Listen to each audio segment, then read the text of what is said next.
কদিন আগেও কৌশানীতে এলেই এই এক জায়গা থেকেই দেখা যেত নন্দা দেবী সহ ৯টি পর্বত শৃঙ্গ।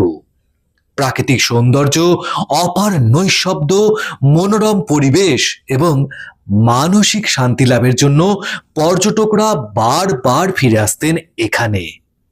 সেই কৌশানী আজ ঝলসে যাচ্ছে ধীরে ধীরে। একরের পর একর জায়গা জুড়ে জ্বলে যাচ্ছে হাজার হাজার পাইনের বন। সেই পুড়ে যাওয়া অরণ্যের ধোঁয়ায় ঢাকছে সমগ্র এলাকা। সময় এসেছে আরো একটি চিপকো আন্দোলনের। ৭-এর দশকের প্রথম দিকে সমগ্র বিশ্বে সাড়া ফেলে দিয়েছিল চিপকো আন্দোলন।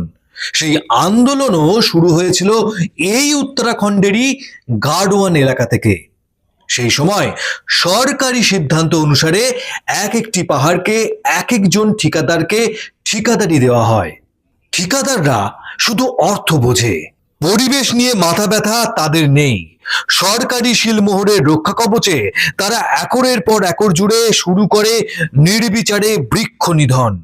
যে পাইন, ওক, রডোডেনড্রন ছিল পাহাড়ের সৌন্দর্য, গোড়া শুদ্ধ সেই গাছ কেটে দেওয়ায় ন্যাড়া হয়ে যেতে থাকে পাহাড়। গৃহহারা হয় হাজার হাজার পাখি, প্রাণীর দল। ক্ষতিগ্রস্ত হয় পর্যটন শিল্প। ক্রমশ দানা বাঁধতে থাকে প্রতিবাদ।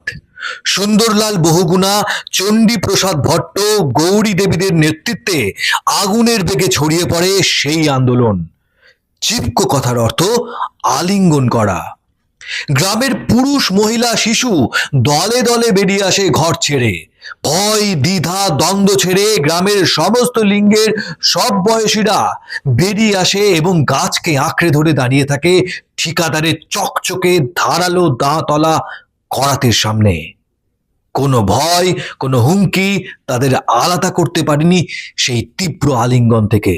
আন্দোলনের আবেগ এতটাই ছড়িয়ে পড়ে যে শেষে ঠিকাদারদের পরিবারের সদস্যরাও আন্দোলনে নেমে গাছকে আলিঙ্গন করে। সেই আন্দোলনের জেরে সিদ্ধান্ত বদলাতে হয় সরকারকে। টিকে যায় উত্তরাখণ্ডের বিস্তীর্ণ বনভূমি। ফলো করুন বর্তমান।